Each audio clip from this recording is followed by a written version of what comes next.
انسان پہلے دن سے ہی کامیاب نہیں ہوتا۔ بہت کم لوگ ہوتے ہیں جو سونے کا چمچ لے کر پیدا ہوتے ہیں، یعنی پہلے دن سے ہی امیر کبیر باپ دادا کی اولاد ہوتے ہیں۔ لیکن کچھ وہ لوگ بھی ہوتے ہیں جو اپنی قسمت بدلنا جانتے ہیں، چاہتے ہیں کہ اپنے گھر والوں کو، اپنے بہن بھائیوں کو خوشیاں دیں۔ حارث بھی انہی لوگوں میں سے ایک تھا۔ ایک وقت وہ بھی تھا جب گھر میں کھانے کو کچھ نہیں ہوتا تھا۔ جب اسکول جاتا تھا تو کچن میں آس پاس کونوں کھدروں میں پڑا ہوا کہیں سے سوکھی روٹی کا ٹکڑا اٹھا کر پانی میں بھگو کر کھا لیتا تھا تاکہ اس میں تھوڑی ہمت آ جائے اور وہ اپنا پیٹ بھر سکے۔ اور ایک آج کا وقت تھا کہ وہ لندن میں اپنے اربوں کے بزنس کے ساتھ امیر ترین لوگوں میں شمار ہوتا تھا۔ کسی چیز کی کوئی کمی نہ تھی، لیکن حارث کے پاس جب پیسہ آیا تو اس نے اپنے تیور نہیں بدلے تھے، نہ ہی اپنا رویہ لوگوں کے ساتھ بدلا تھا۔ لیکن آج بھی وہ وہی حارث تھا جو غریبوں کی مدد کیا کرتا تھا اور سب کو ایک جیسا احترام دیا کرتا تھا۔ آج اتوار کا دن تھا اور اتوار کا دن حارث اپنے دوست شان کے ساتھ اور ان لوگوں کے ساتھ گزارتا تھا جن کے ساتھ بات کرنے کے لیے کوئی نہیں ہوتا تھا۔ ہاں، وہ لوگ جو اولڈ ہوم میں رہا کرتے تھے۔ حارث نے معمول کے مطابق اپنے دوست کو کال کی اور پھر دونوں ہی اپنے ساتھ کچھ پیسے، کچھ فروٹس، دوائیاں اور کھانے پینے کی چیز لے کر اولڈ ہوم کے باہر پہنچ چکے تھے۔ ہر اتوار ان کا یہاں چکر لگانا تو جیسے ان لوگوں کی عادت سی ہو گئی تھی۔ وہ جانتے تھے کہ حارث نامی ایک لڑکا آئے گا اور انہیں خوب ہنسائے گا، ان کے ساتھ خوب پیار بھری باتیں کرے گا اور ان کے ماضی کی حسین یادوں کو تازہ کرے گا، اور پھر ہنستا کھیلتا ان سب کی دعائیں لیتا ہوا یہاں سے واپس چلا جائے گا۔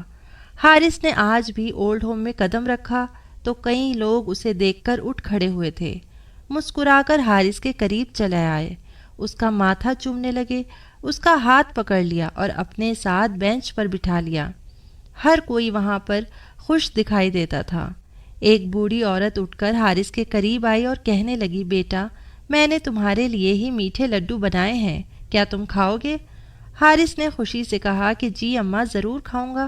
یوں حارث اس بوڑھی عورت کے ہاتھ کے بنے لڈو کھانے لگا، جس کی اپنی اولاد کو اس کے ہاتھ کا بنا کھانا کھانے کی توفیق ہی نہیں تھی۔ حارث چاہے انڈیا میں ہوتا یا لندن میں، ہمیشہ وہ یوں ہی کیا کرتا تھا۔ آج بھی یہاں پر سبھی بزرگوں سے ملنے کے بعد جانے سے پہلے کہنے لگا کہ میں واپس انڈیا جا رہا ہوں اور پھر امید ہے کہ جلدی واپس لندن لوٹ آؤں گا، لیکن کیونکہ میری والدہ کی طبیعت بے حد خراب رہتی ہے، ویسے تو ابھی 2 ہفتے پہلے ہی میں ان سے ملاقات کر کے آیا ہوں، لیکن پھر بھی ان کا کہنا ہے کہ میں ان کے ساتھ وقت گزاروں، اس لیے میں زیادہ سے زیادہ وقت ان کے ساتھ گزارنا چاہتا ہوں۔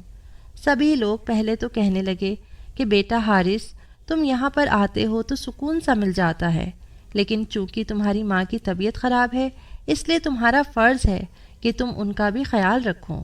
یوں حارث واپس انڈیا آ چکا تھا۔ سب سے پہلے اس نے اپنی ماں کے قدم چومے تھے اور پھر اپنی ماں کے گلے لگ کر کتنی ہی دیر اسی حالت میں رہا۔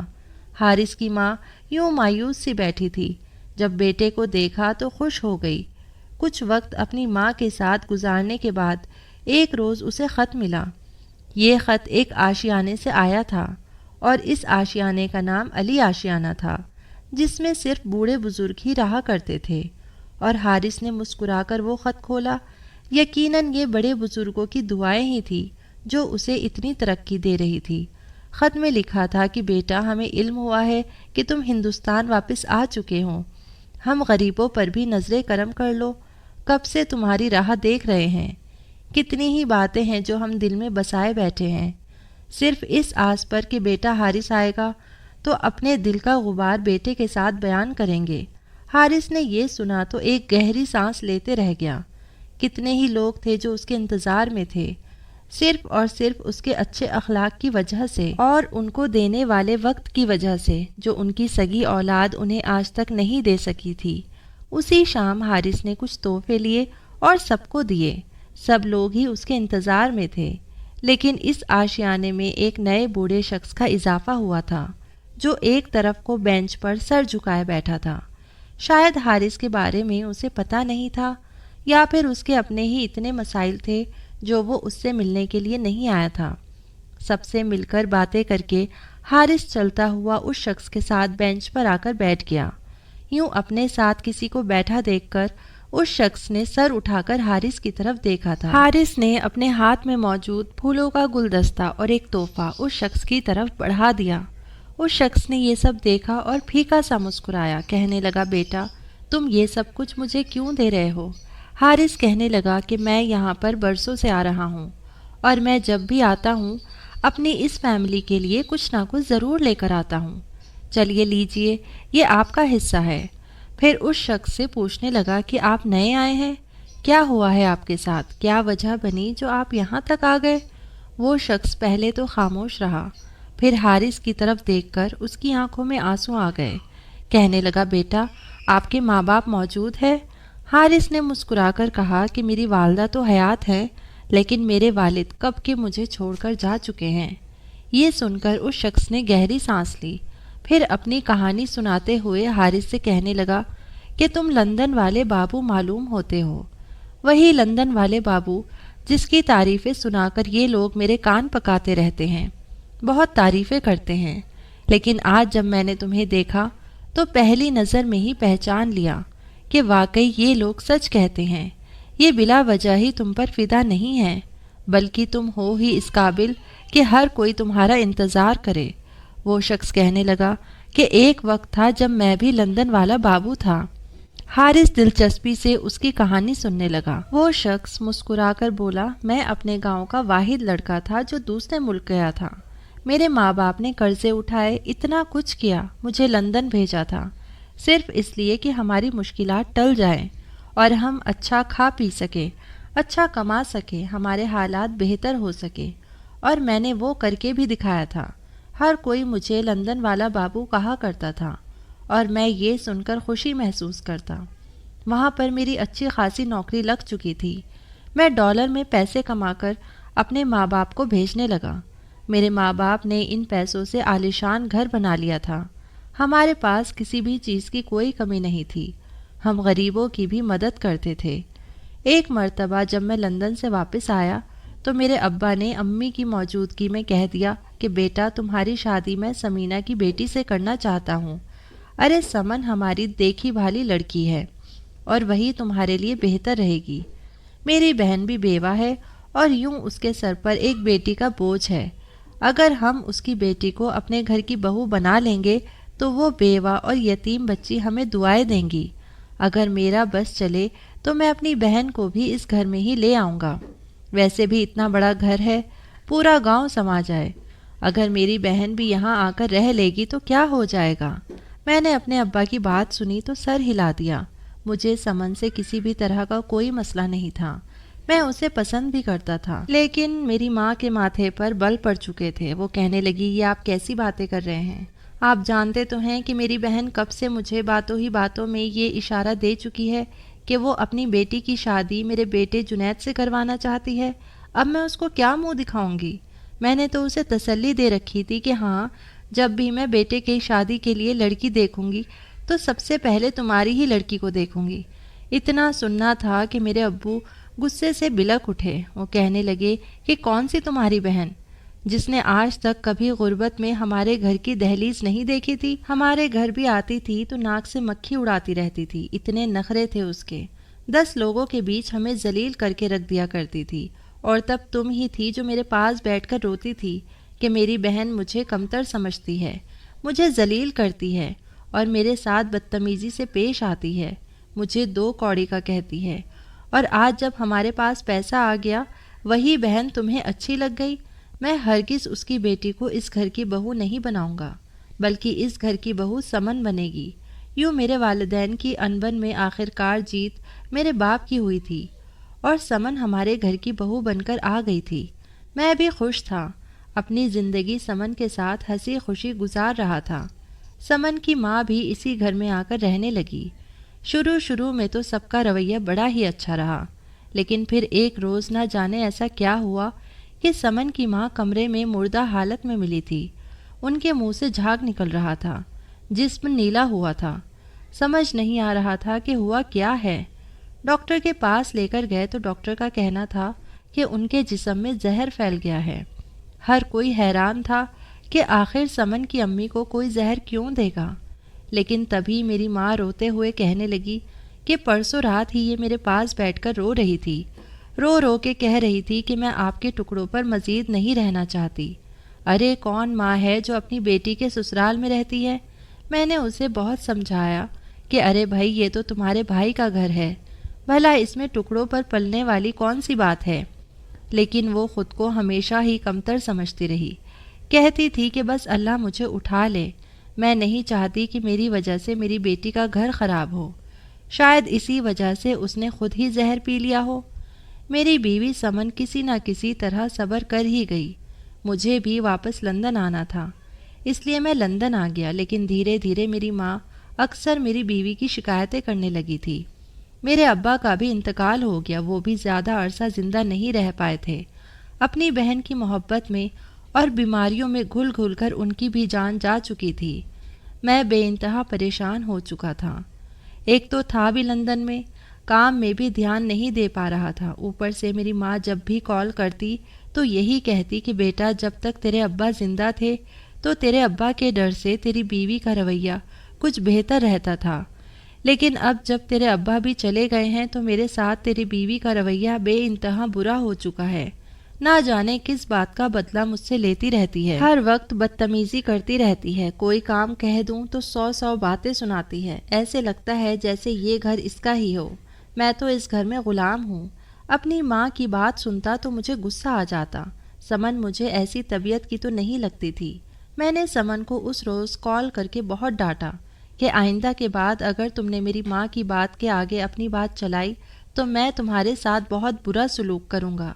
اتنا بڑا گھر ہے، نوکر ہے، چاکر ہیں، صرف گھر میں تم اور امی ہی رہ گئی ہو، تم دو لوگوں سے اتفاق سے نہیں رہا جاتا؟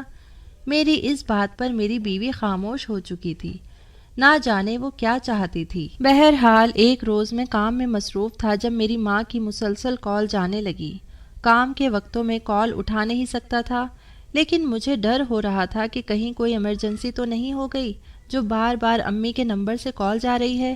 پھر بھی کام سے فارغ ہو کر ہی میں نے سب سے پہلے اپنی ماں کو کال کی تھی۔ ماں کو کال کرنی تھی کہ آگے سے امی کے رونے کی آواز آنے لگی۔ میرا تو وجود تھر تھر کانپنے لگا تھا۔ میں کہنے لگا امی کیا ہو گیا ہے، آپ ٹھیک تو ہیں؟ آپ کی طبیعت تو ٹھیک ہے؟ آپ اس قدر رو کیوں رہی ہیں؟ حوصلے سے بتائیں۔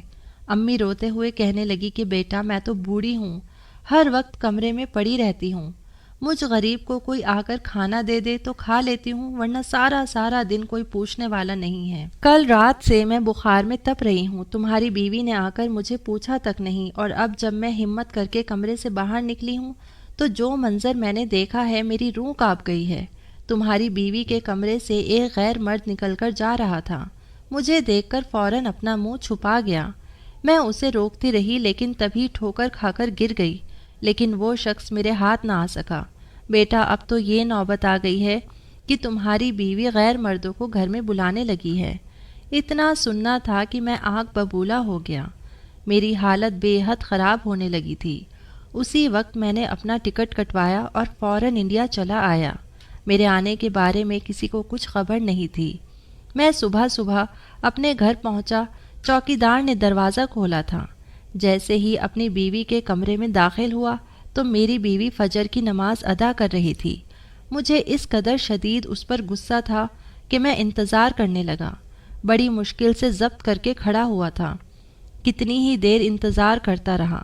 جب وہ سجدے میں چلی گئی، ابھی وہ سجدے میں ہی تھی کہ جب مجھ سے برداشت نہ ہوا اور میں نے اپنے پیروں کی ٹھوکر اس کی پسلیوں پر مار دی۔ میرے پاؤں کا جھٹکا لگنا تھا کہ وہ جانماز سے دور جا گری۔ گرتے ہی اس کی چیخیں نکلی تھی، وہ بن پانی کی مچھلی کی طرح تڑپنے لگی۔ آنکھیں کھول کر مجھے دیکھا تو آنسو گرنے لگے تھے۔ کہنے لگی جنید آپ آ گئے، مجھے مار کیوں رہے ہیں؟ میں نے کیا کیا ہے؟ میری غلطی کیا ہے؟ لیکن میں نے اپنی بھاری بھرکم جوتوں والے پیر اس کے پیٹ پر مارنے شروع کر دیے۔ مجھ میں جتنی ہمت تھی میں اس کے پیٹ پر مار رہا تھا، اس کے سینے پر مار رہا تھا، اس کے منہ پر مار رہا تھا۔ وہ درد سے سسک رہی تھی، رو رہی تھی، لیکن اس نے اپنی آواز کمرے سے باہر جانے نہیں دی تھی جب تک میں اسے مار مار کر تھک نہ گیا اور وہ بے ہوش نہ ہو گئی۔ میں اسے مارتا رہا، پھر جب تھک گیا تو کمرے سے باہر نکل آیا۔ میرا رخ اب اپنی ماں کے کمرے کی طرف تھا۔ جیسے ہی دروازہ کھول کر اندر داخل ہوا تو میری ماں بستر پر سو رہی تھی۔ جیسے ہی دروازہ کھلنے کی آواز آئی وہ اٹھ بیٹھی۔ اپنی آنکھوں کے سامنے مجھے دیکھ کر ان کے چہرے پر ایک خوشی سی چھا چکی تھی۔ فوراً آ کر میرے سینے سے لگ گئی، کہنے لگی بیٹا تو آ گیا ہے، مجھے یقین ہی نہیں آ رہا، ایسا لگتا ہے جیسے کوئی خواب ہے۔ اتنا کہہ کر میری ماں میرے سینے سے لگ گئی، پھر کہنے لگی میں ابھی سمن کو بتاتی ہوں، لیکن میں امی کا ہاتھ روک چکا تھا۔ میں نے کہا کوئی ضرورت نہیں ہے اس بد کردار کو کچھ بھی بتانے کی، میں سب سے پہلے اسی سے ہی مل کر آ رہا ہوں۔ جب امی نے اس کے کمرے میں جا کر دیکھا تو اس کی حالت بے حد خراب تھی۔ اس کی ناک سے خون آ رہا تھا اور اس کے جسم کے خاص حصوں سے بھی خون آ رہا تھا۔ اس کی حالت خراب دیکھ کر امی گھبرا گئی۔ مجبوراً مجھے ہی سمن کو اسپتال لے جانا پڑا۔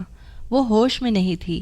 جب اس کا چیک اپ ہوا تو ڈاکٹر کہنے لگی کہ آپ کی بیوی 5 مہینے سے پریگننٹ تھی، پہلے ہی کافی کمزوری کا شکار تھی، کھانے پینے کی کمی پوری نہیں ہو پا رہی تھی، اور اب اس ایکسیڈنٹ کی وجہ سے وہ اپنا بچہ کھو چکی ہے اور ان کی اپنی جان بھی خطرے میں ہے۔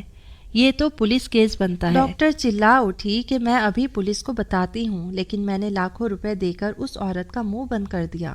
شدید زخموں کی وجہ سے میری بیوی مر چکی تھی، لیکن وہ پریگننٹ تھی، میرے بچے کی ماں بننے والی تھی۔ یہ خبر مجھے پل پل تڑپانے لگی۔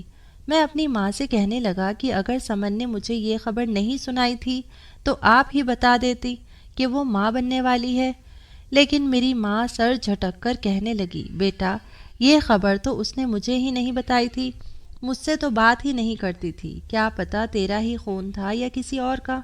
اپنی ماں کی بات سن کر میں بھی خاموش ہو گیا۔ اپنی ماں کو اپنے ساتھ لے کر لندن آ گیا، یہاں پر ایک گھر خرید لیا اور یہیں پر دونوں ماں بیٹا رہنے لگے۔ لیکن پھر یہاں پر ایک انگریز لڑکی مجھے پسند آ گئی جو کہ یہیں پر کام کرتی تھی جہاں پر میں کام کرتا تھا۔ وہ بھی میری محبت میں گرفتار ہو چکی تھی۔ ہم دونوں نے شادی کر لی، لیکن میری ماں اس سے گھرداری کرنے کا کہتی، کام کرنے کا کہتی، اپنی ٹانگیں دبواتی تو وہ کام کرنے سے منع کر دیتی۔ دھیرے دھیرے میری انگریز بیوی کو بھی میری ماں سے مسئلہ ہونے لگا، کہتی اپنی ماں کو یہاں سے بھیج دو، یہ بلا وجہ چیختی چلاتی رہتی ہے، ہماری کوئی پرائیویسی ہی نہیں رہی۔